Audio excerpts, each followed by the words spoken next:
नमस्कार। अब बात कर लेते हैं दिवंगत राष्ट्रपति प्रणब मुखर्जी की। प्रणब मुखर्जी की किताब में कांग्रेस को एक बड़ा झटका दे दिया है, क्योंकि प्रणब मुखर्जी की किताब में कांग्रेस के लिए कुछ ऐसी बातें कही गई है जो कि अब कई सवाल उठाती है कि आखिर कांग्रेस खेमे के अंदर खाने में आखिर चल क्या रहा था।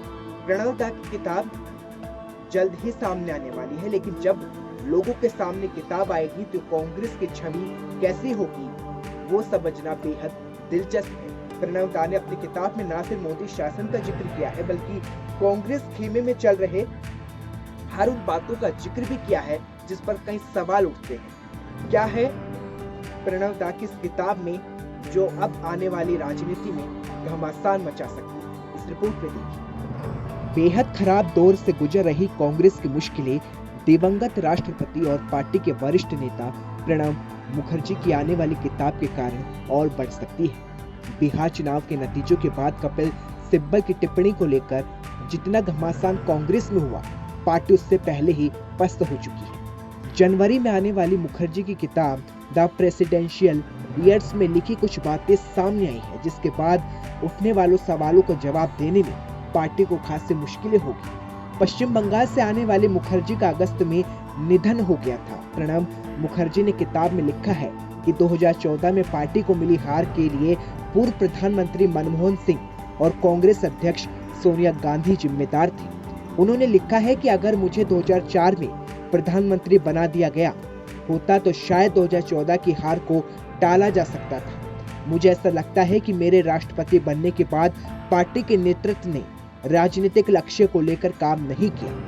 मनमोहन सरकार में वित्त मंत्री रहे मुखर्जी ने लिखा है कि सोनिया गांधी पार्टी के मामलों को सुलझाने में सक्षम नहीं थी, जबकि मनमोहन सिंह के सदन में लंबी और गैर हाजिरी की वजह से उनका सांसदों के साथ कोई संपर्क भी नहीं हो पाता था।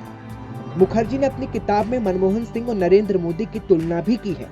उन्होंने लिखा है कि जहां डॉक्टर मनमोहन सिंह गठबंधन को बचाने के लिए चिंतित रहते थे और इससे सरकार के कामकाज पर असर पड़ता था, जबकि मोदी अपने पहले कार्यकाल में तानाशाह की तरह काम करते दिखाई दिए और इससे सरकार, विधायिका और न्यायपालिका के बीच रिश्ते खराब हुए।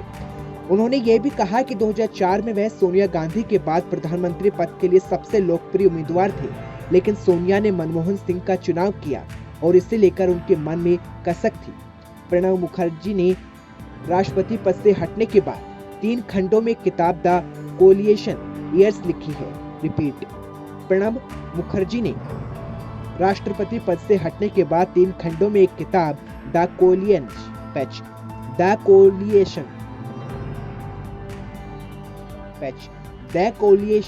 पैच कर। प्रणब मुखर्जी ने राष्ट्रपति पद से हटने के बाद 3 खंडों में किताब द कोएलिशन ईयर्स लिखी थी। इस किताब में उन्होंने अपने राजनीतिक जीवन के उतार चढ़ाव, अनुभव और तमाम राजनीतिक परिस्थितियों को और यूपीए सरकार के फैसलों की चर्चा की।